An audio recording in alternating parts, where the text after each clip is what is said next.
Muchos de nosotros estábamos ansiosos por conocerlo en persona. Lamentablemente, debido a la situación epidémica en Brasil, obligó al cardenal Orenizo Tempesta a quedarse. Muchos de nosotros lo llaman simplemente al arzobispo de Río de Janeiro como el cardenal a prueba de balas, que sobrevivió prácticamente dos atentados, dos tiroteos en la calle. A pesar de lo sucedido, el cardenal suele visitar frecuentemente los barrios marginales de la ciudad donde da ayuda a los necesitados. El día de hoy no puede estar con nosotros, pero ha aceptado enviarnos su catequesis en la forma de un mensaje de vídeo. Ahora vamos a ver solamente una parte de este vídeo. El vídeo que en su conjunto se podrá ver en el canal YouTube del Congreso. Vamos a escuchar al cardenal.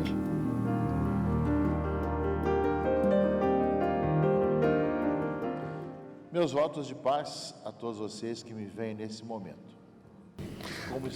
Paz a todos los que me estáis viendo ahora. Puesto que esta conferencia se desarrolla en forma de vídeo, podéis ver que debido a las dificultades de la epidemia actual se ha vuelto imposible para mí viajar a Budapest, conocer la hermosa capital de Hungría y bendecir a Dios con vosotros con motivo o en el marco del 52º Congreso Eucarístico Internacional.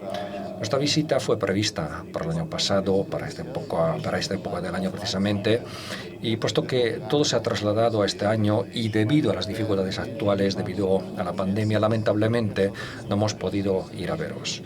Por otro lado, sin embargo, estamos presentes a través de este vídeo y así os enviamos nuestro saludo, sobre todo nuestro saludo que transmite la paz y especialmente a mi hermano en la fe, al cardenal Peter Erdő, que me ha invitado con gran cariño y que estuvo aquí en Río de Janeiro para presentar sobre el actual 52º Congreso Eucarístico Internacional. En 1955 nosotros organizamos el 36º Congreso Eucarístico Internacional aquí en Río de Janeiro y somos conscientes de que el hecho de poder albergar el Congreso Eucarístico Internacional es ciertamente un periodo, un momento muy hermoso para una arquidiócesis y una nación, y conocemos sus dificultades y las luchas que esto conlleva, especialmente en estos tiempos de la epidemia. Pero me alegro de todas formas poder estar con vosotros y aún así desde lejos, desde Río de Janeiro, poder abrazaros y desearos a todos un excelente y sagrado Congreso Eucarístico Internacional. La sed del corazón humano la paria el cuerpo, que se ha convertido en verbo, que se ha convertido en compañía. Esta presencia tiene un efecto acumulativo. Abraza a todo el hombre y a todos los seres humanos. Una vez que por medio de la Eucaristía nos incorporamos a aquel que traduce y revela plenamente el deseo clemente para el que fuimos creados, comprendemos que somos partícipes del poder transformador de Dios en el mundo. La primera parte de nuestro discurso, nuestra conferencia, versa sobre la relación que existe entre el deseo del corazón humano por Dios y el deseo incondicional de Dios por el hombre. Un Dios que, privándose de su majestad, vivió entre nosotros. Además, se convierte en un alimento que nos une, haciéndonos partícipes de la acción en el mundo. La segunda parte de nuestra presentación muestra la necesidad de transformación del mundo y la consiguiente vocación de todos los bautizados a servir como levadura, como resultado de su pertenencia a Cristo.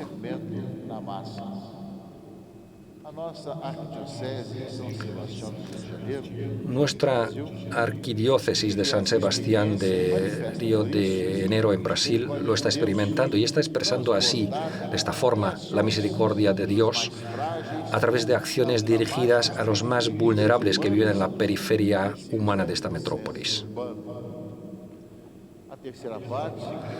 La tercera parte identifica a María, Madre de la Iglesia, su perfecta comunión con Cristo como síntesis perfecta de la acción del amor eucarístico, que manifiesta su identificación con la misericordia divina en la dramaturgia de la vida cotidiana.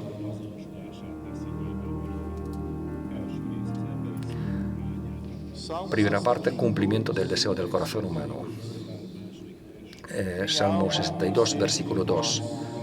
Dios, Dios mío, te busco, mi alma tiene sed de ti, mi cuerpo te anhela como la tierra seca, quemada y desolada. Incluso en el mundo secularizado de nuestros tiempos, el grito del salmista resuena con un significado impresionante.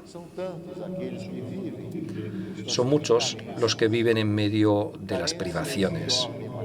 Privación material, moral y espiritual caracterizan la inmensa pobreza a la que nos enfrentamos y la que estamos llamados a afrontar en respuesta a la llamada del Maestro, que nos interroga: dadles de comer. Pero como los apóstoles, nuestras capacidades también se ven limitadas y son desproporcionadamente minúsculas para poder satisfacer las infinitas necesidades de la gente. Tenemos solo 5 panes y 2 peces, 2 pescados.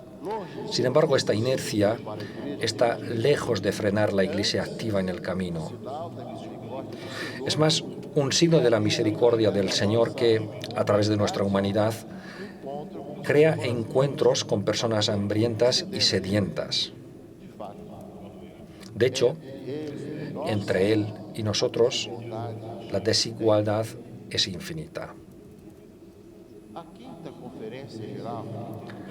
La quinta Conferencia General de las Diócesis de América Latina y el Caribe, celebrada en Aparecida en 2007, destacó el cambio en la era en la que vivimos, que se ve caracterizada por una pérdida de percepción de la integración humana y, en consecuencia, la relación de la era mantenida con Dios, el mundo y los prójimos.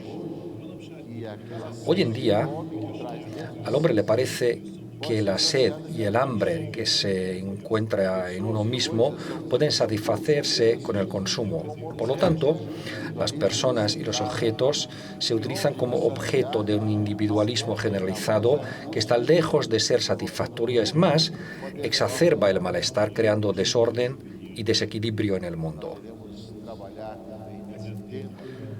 Para profundizar en estos temas, a pedido del Santo Padre, tramitaremos también este tema de nuestra conferencia que se celebrará en Aparecida en el marco de la Asamblea General de las Iglesias Latinoamericanas, que también tendrá lugar este año. Así como la mujer samaritana busca la engañosa saciedad en la tisis,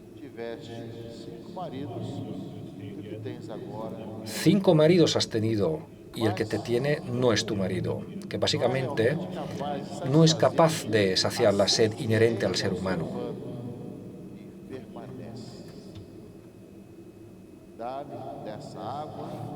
Señor, dame de esa agua para que no tenga más sed. De hecho, uno se queda solo, se vuelve incomprensible para sí mismo, su vida pierde sentido. Si no recibe amor, no puede encontrar el amor, no puede participar en él y no puede hacer que el amor sea suyo. La sed se manifestó en el Señor cuando le pidió a la mujer samaritana: dame de beber, que indica la sed del corazón humano. El mismo deseo vuelve a manifestarse en la cruz. Así el Señor declara su papel principal en su relación con el hombre. El resultado del encuentro de esta sed, que muestra la misericordia de su corazón y el corazón humano, que está sediento de Dios, es la transformación que se manifiesta en el siguiente testimonio.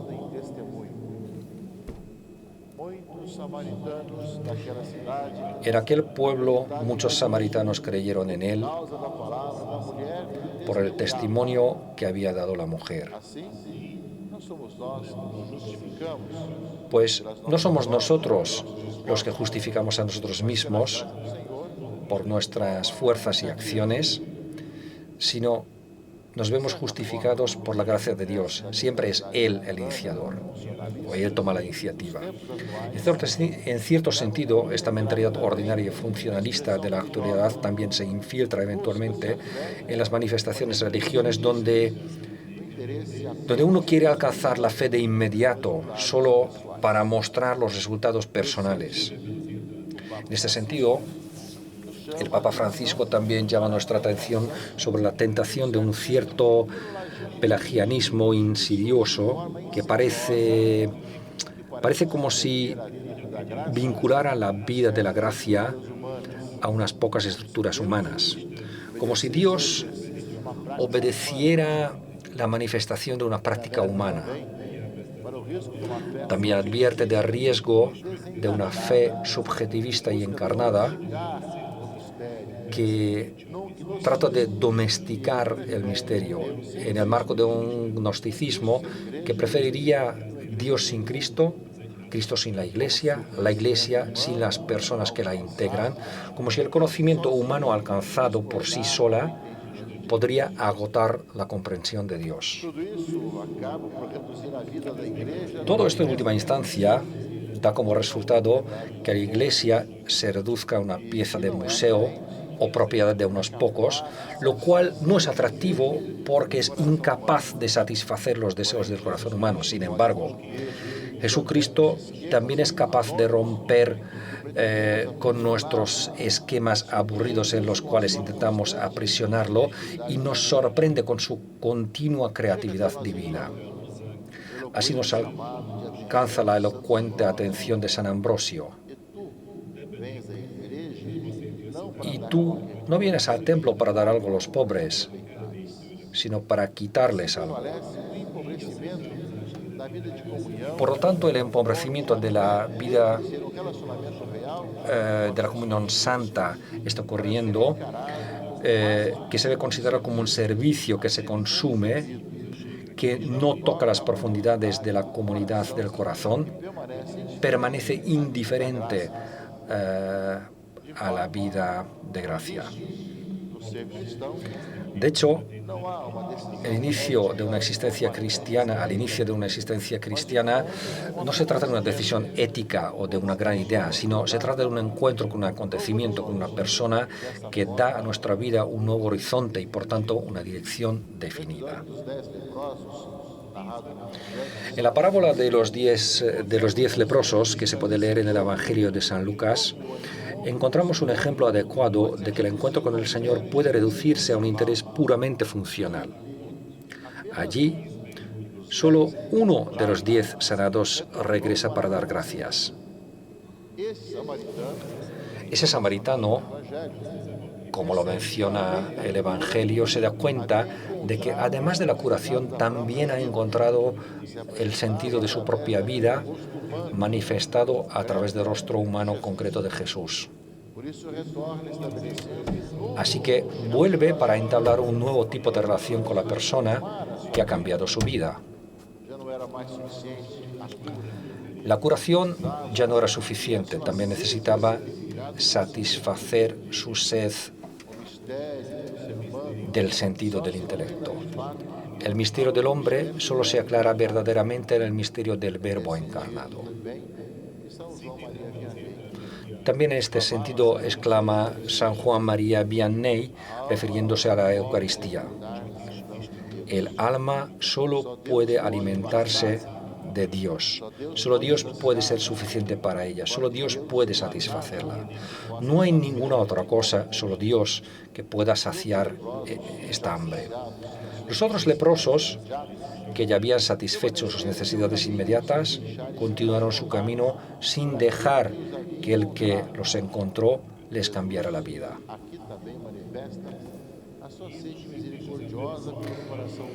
Esta vez Jesús expresa nuevamente su sed misteriosa por el corazón humano. ¿No han quedado limpios los 10? ¿Y los otros 9 dónde están? Con esto el Señor quiere decirnos que su corazón desea el completo renacimiento de su creación.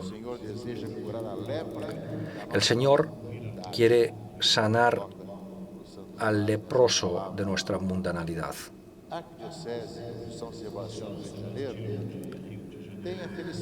La arquidiócesis de San Sebastián de Río de Janeiro se enorgullece de presentar a nuestros visitantes una estatua del Cristo Redentor con los brazos abiertos en uno de los puntos más altos de nuestra ciudad.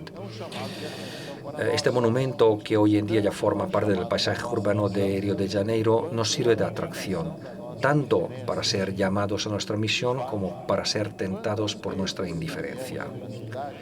Si pensamos en cuántas veces caminamos por la ciudad sin darnos cuenta de este abrazo desde nosotros, que busca alcanzar a todos aquellos que más la necesitan, es demasiado fácil dejar que la indiferencia se apodere de nosotros en forma de rutina frente a la realidad. Todo parece convertirse en parte del paisaje y la vocación, la llamada del Señor, se desvanece a medida que el milagro de la realidad se desvanece también. Pero el Señor es fiel y no nos deja en medio de nuestras propias debilidades. Con el aliento de su Espíritu siempre trae una novedad que rompe los obstáculos y solidifica su llamado en una fuerza renovada. Así,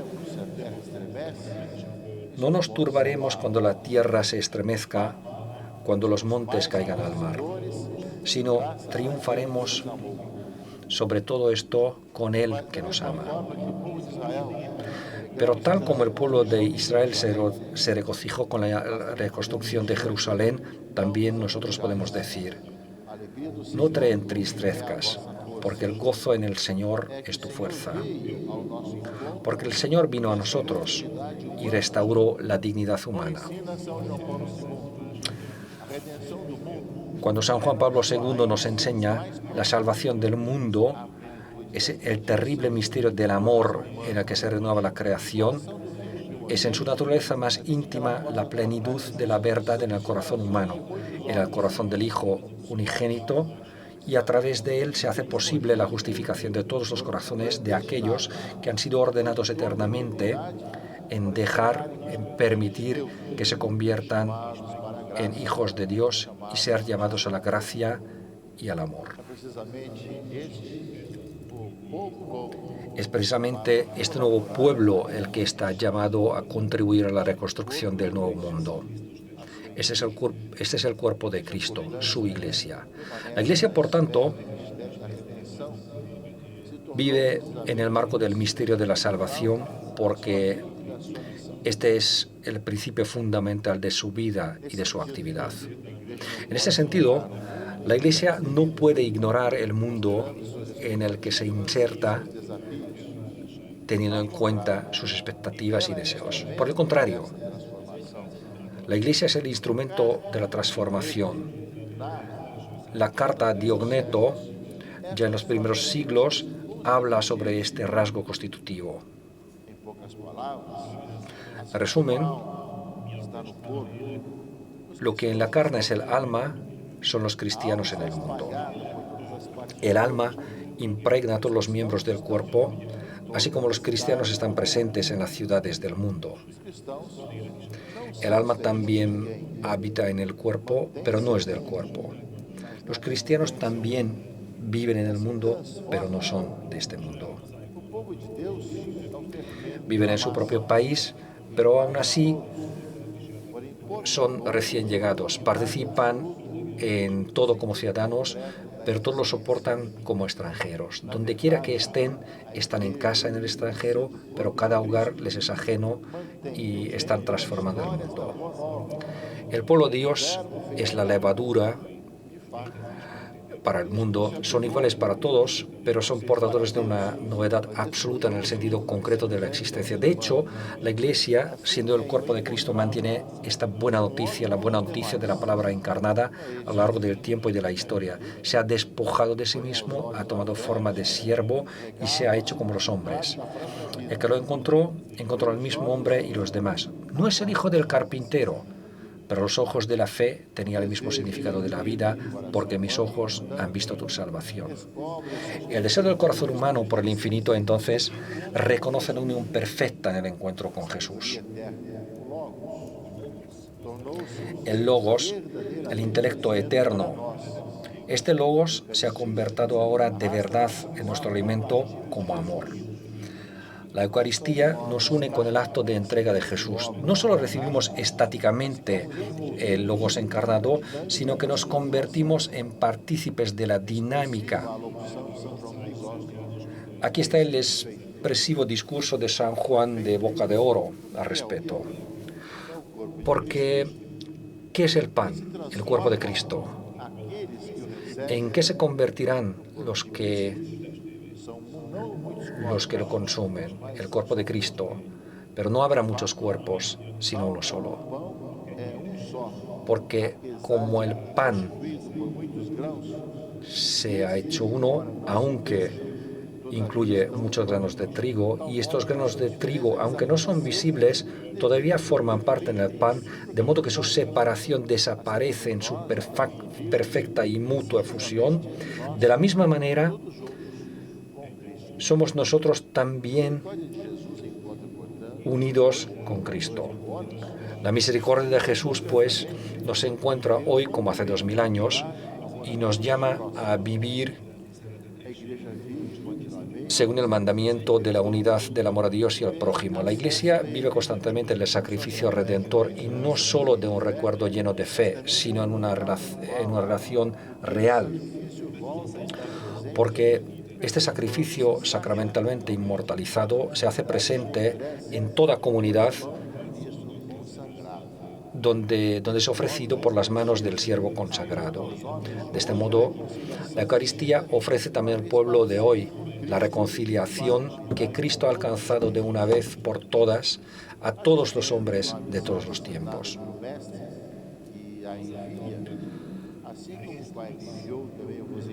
Participando en la misión del Maestro que lo envía, como el Padre me envió, así yo os envío a vosotros también, la Iglesia se transforma en lo que predica. Ya San Agustín explicó que la Eucaristía nos une con el cuerpo del Salvador y nos hace miembros de él para que podamos convertirnos en lo que hemos recibido. Por tanto, el deber sagrado de la Iglesia es ser pan para todos los que padecen hambre, los que pasan hambre.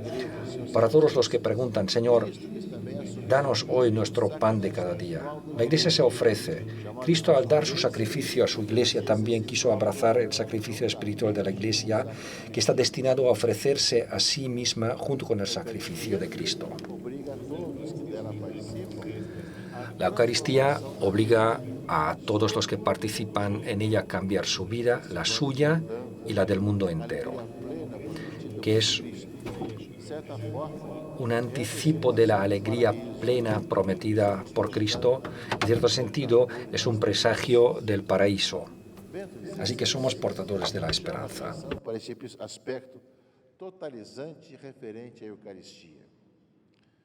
Eu não posso ter Cristo só para mim, posso pertencer-lhe somente unido a todos aqueles que tornaram ou tornarão seus.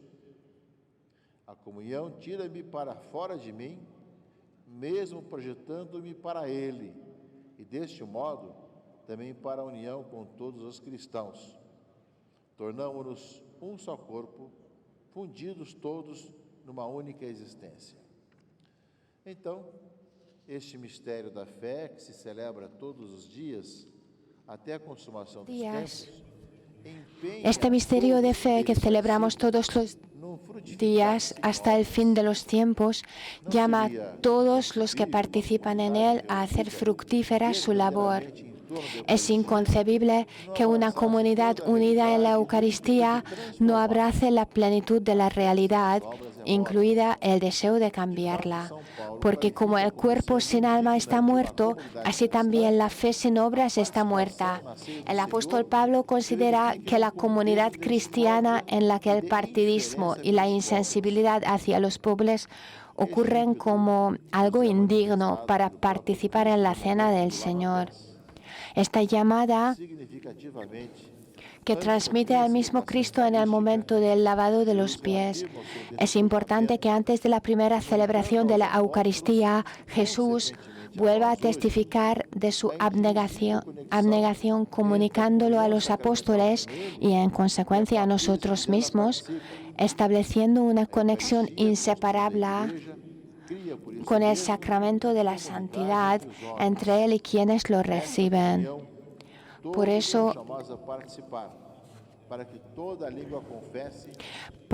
la Eucaristía, al construir la Iglesia, crea una comunidad entre las personas.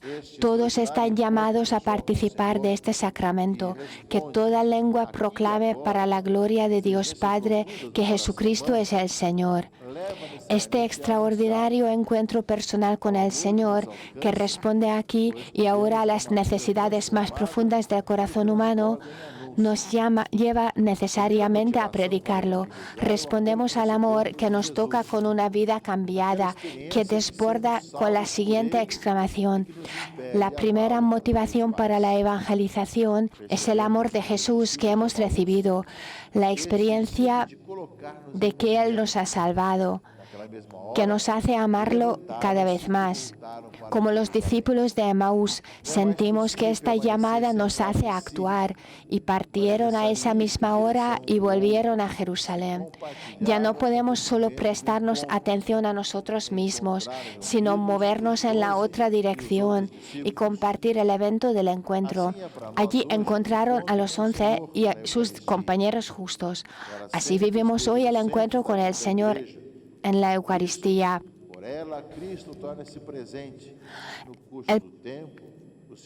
Romper el pan, como se llamó originalmente la Eucaristía, está siempre en el centro de la vida de la Iglesia. Y con el paso del tiempo, Cristo revela a través de él en el misterio de su muerte y su resurrección.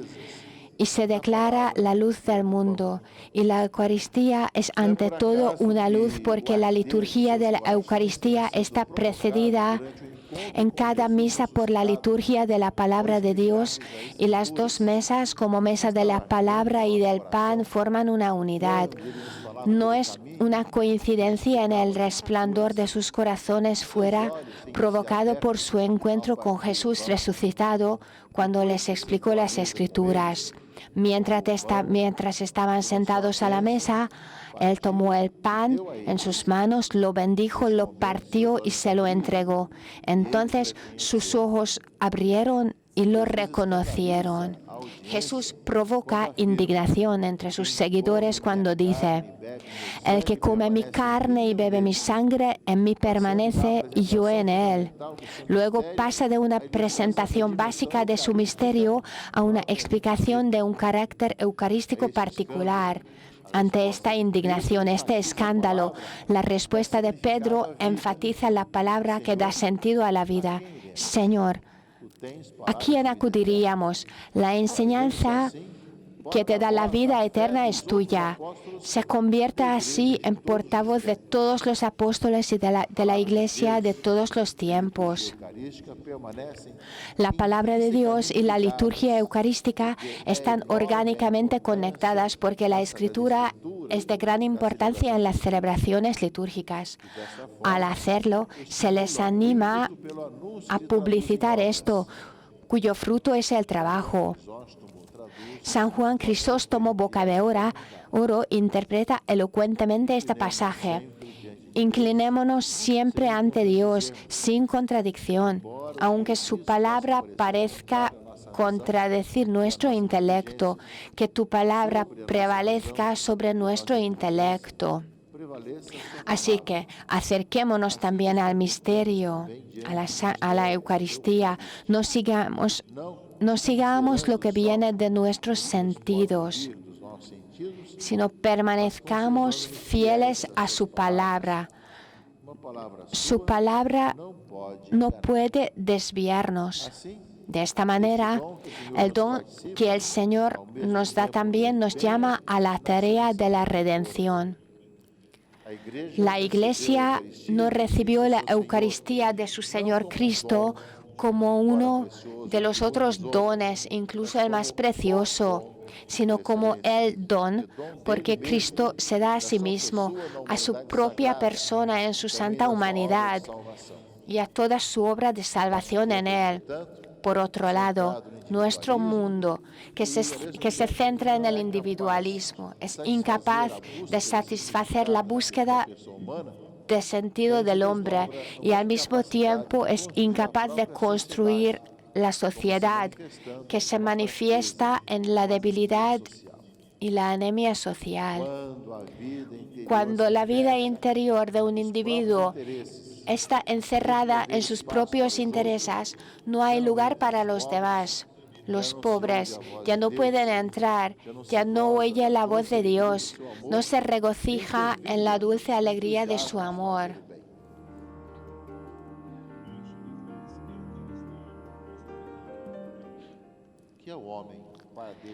¿Qué hombre es el que te acuerdas, hijo de hombre, que lo cuidas?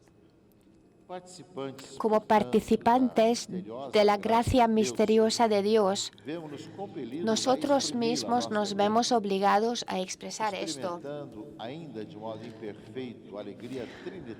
Aunque imperfectos, experimentamos la felicidad inherente a la Santa Trinidad y queremos compartirla con todo el mundo. En la circular de la Misericordiae Vultus, el Papa Francisco nos recuerda que la Iglesia es testigo de la gracia, como ya lo ha experimentado. La Iglesia está llamada a ser el verdadero testigo sincero de la misericordia, proclamándola y viviéndola como centro de la revelación de Jesucristo. Del corazón de la Santísima Trinidad, de las profundidades del misterio de Dios, fluye y fluye incesantemente un gran proceso de misericordia. Una ciudad tan a menudo indiferente al prójimo siempre puede encontrar la mirada misericordiosa del Señor a través de todos aquellos que desean estar presentes.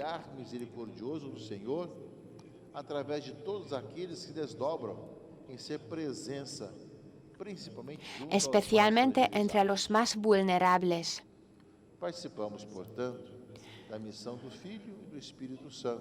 En este espíritu participamos en la tarea del Hijo y del Espíritu Santo, por lo que los ciegos ven, andan cojos, los leprosos quedan limpios y el Evangelio se predica a los pobres. El pueblo de Dios, porque ama al Señor, quiere responder con la gracia llena de amor a la que ha sido llamado. Declaramos esto, aunque de manera imperfecta, en nuestro amor por nuestro prójimo.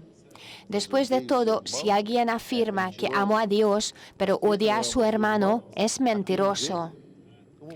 Porque el que no ama a su hermano, a quien ha visto, ¿cómo puede amar a Dios que no ha visto? Por lo tanto, el amor por nuestro prójimo no puede limitarse a un mero sentimiento.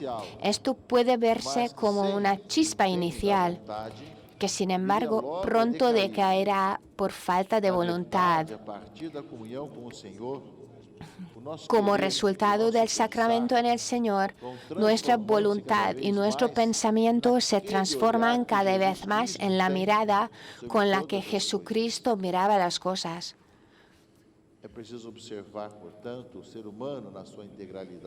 Como resultado, el hombre debe ser examinado en su totalidad. El desarrollo humano es, de hecho, si no es el desarrollo de la persona en su totalidad y todas las personas, no es un desarrollo real. Esto se afirma el Papa Benedicto XVI cuando se refiere al mensaje central de la progresión popularium del Papa Pablo VI. De esta manera, los signos evidentes de la presencia de Dios son vivencia personal y comunitaria de la felicidad, evangelización de los pobres, conocimiento y cumplimiento de la voluntad del Padre, martirio por la fe, acceso a la creación para todos, perdón mutuo, sincero y fraterno, la aceptación de la riqueza de la diversidad y el respeto, y la resistencia a la tentación y la lucha contra la esclavitud esclavitud del mal. elementos que possam contribuir para o desenvolvimento humano. Todos los elementos que pueden contribuir al desarrollo de la vida de los cristianos, ya sean familiares, sociales, culturales, económicos o políticos, son fundamentales. Por tanto, es un deber importante de la Iglesia proclamar y promover la liberación de millones de personas y esforzarse por hacerla universal. Es importante señalar que esta liberalización no debe limitarse a los aspectos enumerados: económicos, políticos, culturales y sociales. Tampoco puede ser expresión de ninguna estrategia, práctica o incluso eficacia a corto plazo. La liberación debe incluir ante todo la apertura al absoluto para tener en cuenta la integridad humana. Sin una consideración apasionada del anuncio de Dios, quien ama a todos los seres humanos infinita y plenamente, declara su amor por Cristo crucificado y resucitado por nosotros. Cada organización eclesial se convierte en una organización cívica adicional, vaciando así la esencia de su misión de Cristo. Por esta razón, debemos prestar atención a la realidad en términos de sus manifestaciones en nuestra dirección. Hagamos realidad la palabra, practiquemos los actos de justicia y amor en los que esta palabra da fruto. No practicar, no darnos cuenta de la palabra, significa que construimos sobre arena. Nos atenemos a la idea pura y denegamos en fideicomismos, gnosticismos, que no da fruto, sino que hacen infructuoso su dinamismo. Entre los diversos problemas de nuestro mundo moderno es fundamental tener en cuenta los que afronta la familia, ya que el bienestar del individuo y de la comunidad humana y cristiana está íntimamente ligado a la posición favorable del conyugal y la familia. En efecto, la primera y original expresión del carácter social de una persona se da en el matrimonio y en la familia. Como resultado, la presión que ha tenido que soportar la dignidad de esta institución tiene un impacto terrible en la sociedad. Una cultura individualista hace que sea muy difícil desarrollar la capacidad de ayudar a otro. Dentro de una familia, esto a veces se manifiesta en nuestra incapacidad para dar generosamente. Esta perspectiva de las relaciones temporales conduce, en última instancia, a la proliferación de un tipo de vínculo familiar impulsado por una escasez cambiante de deseos y circunstancias. Con estos débiles fundamentos de actitud, existe la dificultad de ver la vida como un regalo, lo que puede llevar al extremo de prestar importancia a la deshonestidad del aborto y la eutanasia.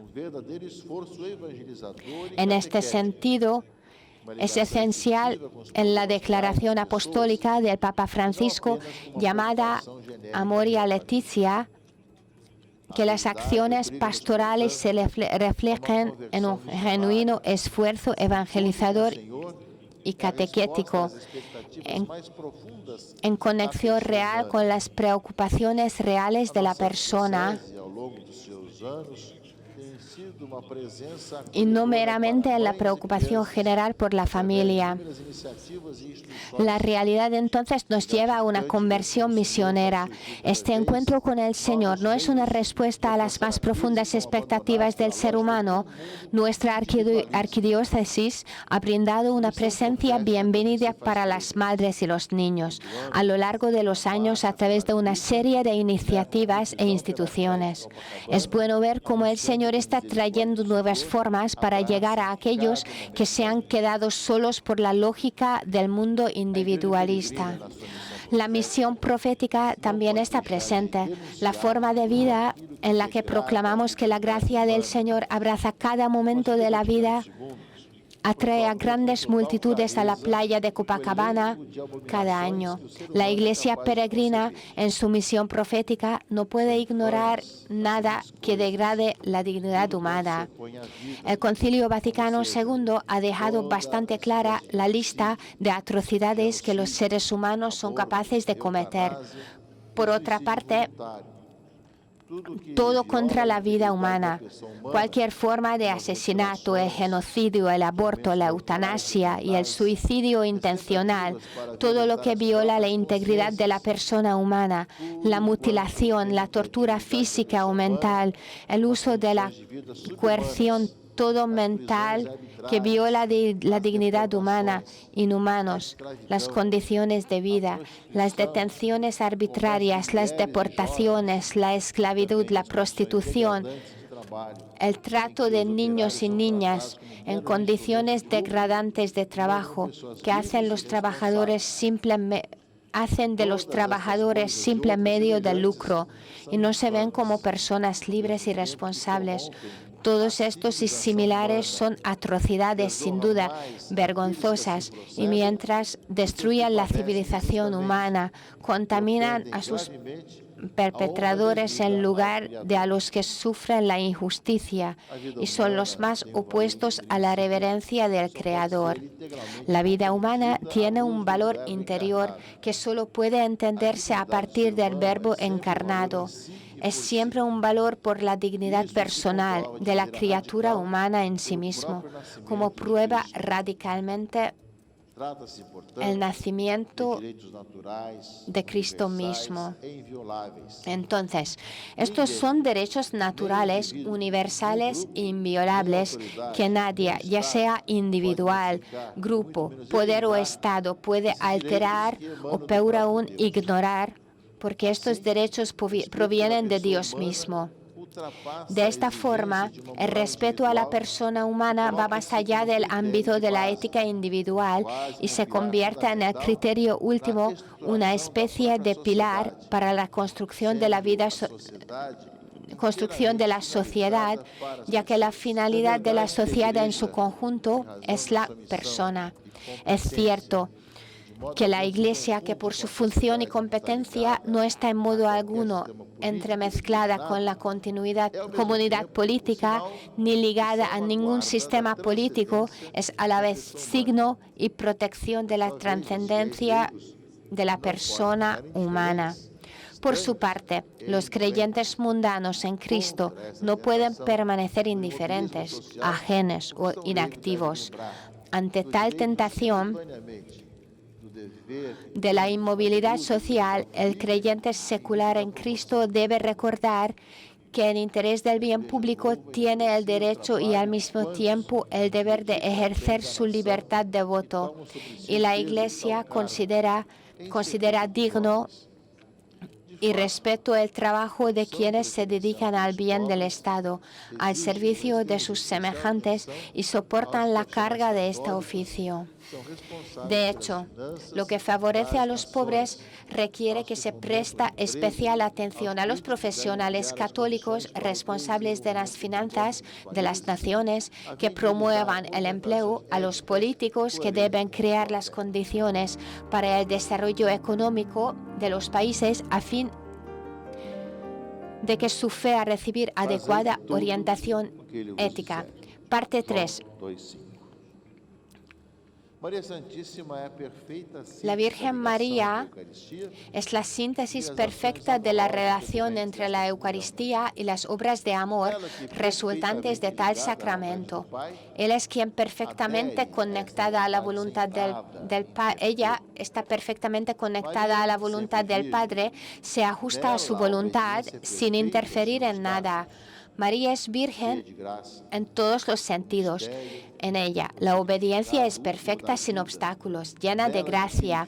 El misterio, el sentido último de la vida, cobra vida en ella. Su vida, definida por el Verbo encarnado, se despliega y se entrega a la voluntad del otro. La Virgen Madre Madre de Sua Dios, presença portadora la Virgen Madre de los saludos angélicos. Todas las edades lo llaman bienaventurada por su presencia, porque lleva otra presencia dentro, lo que hace que el niño salte en el vientre de Isabel. Es un hermoso ejemplo de nuestra presencia mundana. Nosotros, que llevamos un tesoro en una vasija de barro, María de Belén, descobre que a oferta de la Deus que junto con los pastores que traz a espada y los sabios de que Oriente nos deixa ir en paz. se maravilla del intelecto que se ha hecho hombre. La Virgen María que se ofrece se da cuenta de que la ofrenda de Dios viene de arriba, quien trae una espada y al mismo tiempo se va en paz. La Virgen María exiliada, es ilegal pero nunca sin apoyo. Junto à cruz, assume a nossa Ella que siempre confía en la providencia y siempre la lleva en el corazón. La Virgen María es sufriente, la mujer que experimenta el dolor, nuestro Salvador. Al pie de la cruz nos abraza como a sus hijos. La María alegre siente el gozo de la resurrección como solo ella podría. Madre de la Iglesia, el Espíritu Santo que está tan cerca de ella se está manifestando ahora en todo el mundo. Cabe fazermos tudo o que ele disser. Ainda assim mesmo, atentos a Hace sua todo palavra, lo que diga María, nuestra Madre. Resume todos sus hechos en esta exhortación. Siempre está atenta a las necesidades del presente, intercediendo por el Hijo. Depende de nosotros, en nuestro beneficio. Haced lo que ella dice. Por otro lado, mientras prestamos atención a su palabra, qué difícil es para nosotros hacer todo. La Virgen María es un ejemplo de estos actos de gracia. Es ella quien más lleva la Eucaristía. Nos volvemos al Señor para transformar nuestro corazón a través del cuerpo y la sangre de Jesús. Gracias por su atención. Cuanto más se dirigen a Dios en este Congreso Eucarístico Internacional y con la ayuda de la Eucaristía, en el momento de romper el pan, compartamos con los más necesitados. Danos lo que más necesitamos.